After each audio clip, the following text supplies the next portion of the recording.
Достар, қалдарыңыз қалай? Сіздермен бірге тағы да Тәттігүл. Менің каналымды жоғалтып алмау үшін подписаться кнопкасын басып қойыңыздар. Бүгін мен сіздерге Симаронның тағы да бір жақсы әдісін айтатын боламын. Ол үй сатуға байланысты. Егер сіздердің сатылмай жатқан үйлеріңіз болса, мына техниканы байқап көріңіздер.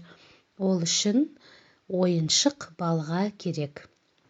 Шынайы балға емес, ойыншық балға керек. Яғни балалар ойнайтын. Өзіңізді аукцион жүргізушісі ретінде сезініп, үйдің қабырғаларын сатылды деп ұрып шығасыз. Аукцион жүргізетін адамды білесіз, Сол сияқты балғамен, ойыншық балғамен сатылды деп барлық қабырғаларды ұрасыз. Сөйтіп, жаңа үй иесін күте берсеңіз болады. Мүмкін келіп қалар. Егер осы техникамен үйлеріңізді сатқан болсаңыз, қайтып оралып келіп, комментарийға пікір қалдырсаңыздар болады. Сіздерді күтемін.